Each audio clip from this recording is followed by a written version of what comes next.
সবচেয়ে বড় খবর। জানিয়ে দিব এই মুহূর্তে পাওয়া আপডেট বাংলা সংবাদ। শুরুতে শিরোনাম। খেলা শুরু, শেখ হাসিনাকে দেশে প্রত্যাবর্তন করতে আওয়ামী লীগের শপথ পাঠ। এদিকে বাংলাদেশের আইন ঘুরিয়ে ফেলল ডক্টর ইউনূস। তার অন্তর্বর্তী সরকার নিয়ে আঙ্গুল তোলার জায়গা আর রাখল না, কার্যত আরো পাকা করে ফেলল অন্তর্বর্তী সরকারের গদি। এদিকে ছাত্র রাজনীতিতে ঐক্যের পর অনৈক্যের সুর। এবারে আগামী নির্বাচনের প্রস্তুতি নিতে নেতাকর্মীদের নির্দেশ তারেক রহমানের।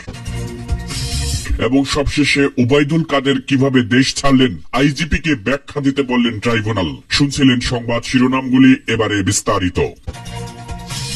গণ আন্দোলনের মুখে গত 5ই অগস্ট প্রধানমন্ত্রী পদে ইস্তফা দিয়ে ভারতে আশ্রয় নেন আওয়ামী লীগ সভাপতি শেখ হাসিনা। এ ঘটনার পর টানা 1.5 দশকেরও বেশি সময় ধরে ক্ষমতায় থাকা দলটির বেশিরভাগ নেতাকর্মী আত্মগোপনে চলে যান। কিন্তু সম্প্রতি আওয়ামী লীগ সভাপতি শেখ হাসিনা আবারও নেতাকর্মীদের ঐক্যবদ্ধ করার উদ্যোগ নিয়েছেন বলে ধারণা করা হচ্ছে। বরগুনায় মহান বিজয় দিবসে শেখ হাসিনাকে দেশে প্রত্যাবর্তন করতে অজ্ঞাত স্থানে আওয়ামী লীগের শপথ পাঠের একটি ভিডিও ছড়িয়ে পড়েছে সামাজিক যোগাযোগ মাধ্যমে। তবে এই শপথ পাঠের স্থান ও সময় নিশ্চিত হওয়া যায়নি। এছাড়াও ব্যানারে বিভিন্ন সময় লিখে বেলুন ওড়াতেও দেখা যায় ওই ভিডিওতে। সোমবার 16 ডিসেম্বর রাতে প্রায় 2 মিনিট 10 সেকেন্ডের এই ভিডিওতে দেখা যায় বরগুনার একটি অজ্ঞাত স্থানে আওয়ামী লীগের অল্প সংখ্যক নেতাকর্মী একত্রিত হয়েছেন। তাদের হাতে বেলুন ও ব্যানারে লেখা ছিল শেখ হাসিনার হাত ধরে জঙ্গি জামায়াত খতম করো, মুক্তিযুদ্ধ আঁকড়ে ধরো। এতে বরগুনা জেলা ছাড়াও কয়েকটি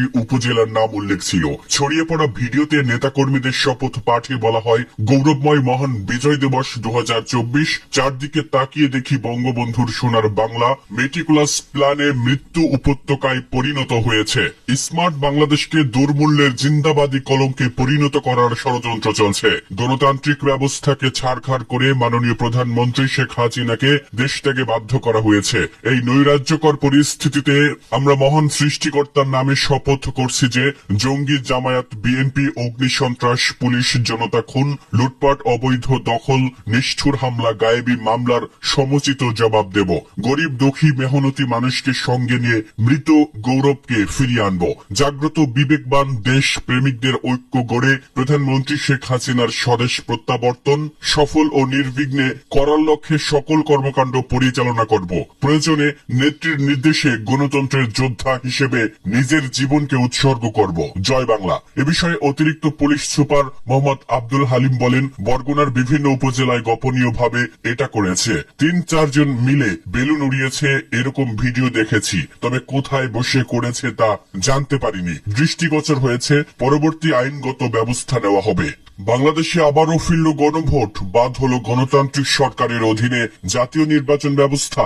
কার্যত আরো পাকা হলো মোহাম্মদ ইউনূসের গদি। তার অন্তর্বর্তী সরকার নিয়ে আঙ্গুল তোলার জায়গা থাকলো না। এদিন আদালতে সাফ জানানো হয়, নির্বাচনের সময়ে থাকবে তত্ত্বাবধায়ক সরকার, তারাই চালাবে দেশ ও নির্বাচন। বাংলাদেশ সংবিধানের যে 15 সংশোধনীর মাধ্যমে তত্ত্বাবধায়ক সরকার ব্যবস্থা বিলোপ করা হয়েছিল তা বাতিল করে দেওয়া হয়। বিএনপি জামায়াত ইনসানিয়াত বিপ্লব সহ কয়েকটি দল এমন রায় চেয়েছিল, কারণ আগের ব্যবস্থা আওয়ামী লীগই বহাল করেছিল। আগে মেয়াদ শেষ হওয়ার পরবর্তী 90 দিনে নির্বাচন করার বিধান থাকলেও ওই সংশোধনীতে পূর্ববর্তী 90 দিনের মধ্যে নির্বাচন করার বিষয়টি সংযোজন করা হয়। আন্দোলনের মাধ্যমে শেখ হাসিনার পদত্যাগ ও তার আমলে গড়ে ওঠা ফ্যাসিবাদী ব্যবস্থার অভিযোগ তুলে প্রায় সব রাজনৈতিক ছাত্র সংগঠনের মধ্যে ঐক্য গড়ে উঠেছিল। আওয়ামী লীগ সরকারের পতনের 4 মাসের মাথায় তাদের মধ্যে বাজছে অনৈক্যের সুর। ভেঙে গেল ঐক্য। জুলাই অগস্ট গণ আন্দোলনের সামনে থেকে নেতৃত্ব দেওয়া বৈষম্য বিরোধী ছাত্র আন্দোলন সংগঠন হিসেবে আত্মপ্রকাশের পর অধিকাংশ ছাত্র সংগঠন বিষয়টি দৃশ্যত নেতিবাচক ভাবে দেখছে। তারা বৈষম্য বিরোধী ছাত্র আন্দোলনের বিরুদ্ধে অন্তর্বর্তী সরকারের কাছ থেকে অগ্রাধিকার পাওয়া ও অন্যান্য ছাত্র সংগঠনের সঙ্গে বৈষম্য বিরোধী নেতাদের সমন্বয়হীনতার অভিযোগ তুলছেন। বৈষম্য বিরোধী ছাত্র আন্দোলন, জাতীয়তাবাদী ছাত্র দল, বাংলাদেশ ছাত্র ইউনিয়ন, ইসলামী ছাত্র শিবির সহ বিভিন্ন ছাত্র সংগঠনের নেতাকর্মীদের সঙ্গে কথা বলে জানা গেছে, ছাত্র রাজনীতির প্রশ্নে ছাত্র সংগঠনগুলো কার্যত 2 ভাগে বিভক্ত হয়ে পড়েছে। তাদের মধ্যে বৈষম্যবিরোধী ছাত্র আন্দোলন ও ইসলামী ছাত্র শিবিরের নেতৃত্বাধীন অংশ জুলাই আগস্ট অভ্যুত্থানের পর থেকে ক্যাম্পাসে রাজনৈতিক দলের লেজুর ভিত্তিক রাজনীতি নিষিদ্ধের পক্ষে প্রচারণা চালিয়ে আসছে। অঙ্গ সহযোগী ভ্রাতৃপ্রতিম ইত্যাদি বিভিন্ন প্রত্যয়ে চিহ্নিত হলেও দেশের মূল ধারার সব ছাত্র শ্রমিক পেশাজীবী সাংগঠনিক কোনো না কোনো রাজনৈতিক দলের সঙ্গে সরাসরি যুক্ত। রাজনৈতিক দলগুলোর মূল রাজনৈতিক আদর্শ, কর্মসূচি ও কার্যকলাপ বিনা প্রশ্নে অনুসরণের কারণে ছাত্র সংগঠনগুলোর এই রাজনীতি বেশ কিছুদিন ধরেই লেজুর বৃত্তি হিসেবে সমালোচিত হয়ে আসছে। তবে ছাত্র সংগঠনগুলো এই বিশেষ রাজনৈতিক আবহে কথিত লেজুর বৃত্তি কার্যকলাপ বন্ধের সাম্প্রতিক প্রচারণাকে পছন্দ করছে না, কারণ তারা একে বিরাজনীতিকরণ প্রক্রিয়ার অংশ মনে করছে। সংখ্যাগরিষ্ঠ সংগঠনগুলোর মতে এ প্রক্রিয়া ছাত্র রাজনীতি সহ দেশের সামগ্রিক রাজনীতির জন্য ক্ষতিকর। গত মাসের শেষে সব ছাত্র সংগঠনের সমন্বয়ে জাতীয় ছাত্র কাউন্সিল গঠনের উদ্যোগ নেওয়া হলেও তাতে সাড়া দেয়নি ছাত্রদল সহ উল্লেখযোগ্য সংগঠনগুলো। তাদের নেতারা বলছেন, অন্তর্বর্তী সরকারের বিভিন্ন উদ্যোগের সঙ্গে শিক্ষার্থীদের যুক্ত করার কথা থাকলেও শুধু বৈষম্য বিরোধী ছাত্র আন্দোলন ও তাদের সঙ্গে সংশ্লিষ্টদেরই এতে নেওয়া হচ্ছে। সর্বশেষ প্রধান উপদেষ্টার সঙ্গে ছাত্র প্রতিনিধিদের সভায়ও ডাক পাননি রাজনৈতিক দলের সঙ্গে যুক্ত ছাত্র সংগঠনের নেতারা। তারা অভিযোগ করেছেন, বৈষম্য বিরোধী ও সংশ্লিষ্টরা নিজেদের মতো সিদ্ধান্ত নিয়ে তা সব ছাত্র সংগঠনের সিদ্ধান্ত বলে চালিয়ে দেওয়ার চেষ্টা করছেন। আগামী নির্বাচনের প্রস্তুতি নিতে নেতাকর্মীদের নির্দেশ তারেক রহমানের। আগামী নির্বাচনের প্রস্তুতি নিতে নেতাকর্মীদের নির্দেশ দিয়েছেন বিএনপির ভারপ্রাপ্ত চেয়ারম্যান তারেক রহমান। তিনি বলেছেন, আগামী নির্বাচন অতীতের যে কোনো নির্বাচনের চেয়ে কঠিন হবে, কাজেই নিজেদের সেভাবে প্রস্তুত করুন। আগামী সেই নির্বাচন জনগণের সমর্থন নিয়ে নির্বাচনের পুলসিরাত যেন আমরা পার হতে পারি, সেভাবে নিজেদেরকে প্রস্তুত করুন। মঙ্গলবার 17 ডিসেম্বর ঢাকা, নারায়ণগঞ্জ ও গাজীপুর জেলার বিএনপির রাষ্ট্র মেরামতের 31 দফা কর্মশালায় প্রধান অতিথির বক্তব্যে তিনি একথা বলেন। তারেক রহমান বলেন, বাংলাদেশের মানুষ তাকিয়ে আছে বিএনপির দিকে। বিএনপির কাছ থেকে তাদের ভালো কিছু প্রত্যাশা। কোটি কোটি মানুষের যখন প্রত্যাশা থাকে, সেই দায়িত্বটা কিন্তু অনেক বড়। একটি রাজনৈতিক দলের কর্মী অথবা দলের সফলতা হচ্ছে মানুষের আস্থা অর্জন করা। নেতাকর্মীদের প্রতি আহ্বান জানিয়ে তিনি বলেন, দলের উপর আস্থা ধরে রাখার দায়িত্ব জনগণের নয়, এটি আপনার বা আমাদের। আপনি হচ্ছেন আপনার এলাকায় বিএনপির রাষ্ট্রদূত। আপনাকে দিয়েই মানুষ বিচার করবে বিএনপি কি বা কেমন।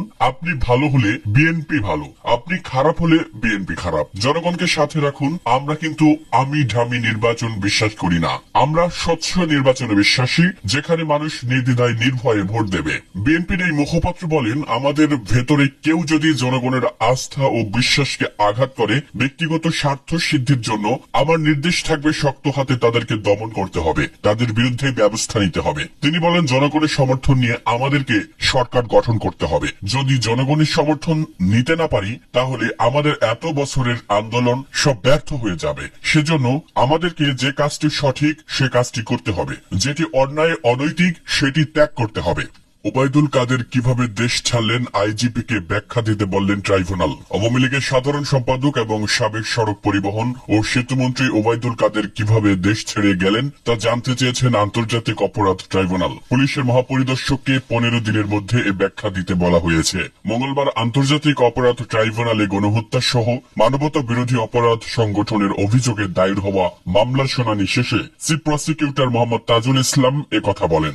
তিনি বলেন, ওবায়দুল কাদের বাংলাদেশে গত 3 মাস ছিলেন। গ্রেফতারি পরোয়ানা জারি হওয়ার পরও তাকে গ্রেফতার করা হয়নি। এ বিষয়ে আইন শৃঙ্খলা বাহিনীর কাছে একটি ব্যাখ্যা চাওয়া হয়েছে। 15 দিনের মধ্যে ব্যাখ্যা দিতে নির্দেশ দিয়েছেন আদালত। আওয়ামী লীগের সাধারণ সম্পাদক ওবায়দুল কাদের গত 8 নভেম্বর কলকাতায় পৌঁছেছেন উল্লেখ করে গতকাল সোমবার মানব জমিনে একটি প্রতিবেদন প্রকাশিত হয়। ওই প্রতিবেদনে বলা হয়, ওবায়দুল কাদের গত 8 নভেম্বর কলকাতায় পৌঁছেছেন। তিনি বিশেষ ব্যবস্থায় ভারতের মেঘালয়ের রাজধানী শিলং পৌঁছান। সেখান থেকে যান কলকাতা। দিল্লি নয়, কলকাতাতেই তিনি অবস্থান করবেন এমনটাই জানা গেছে।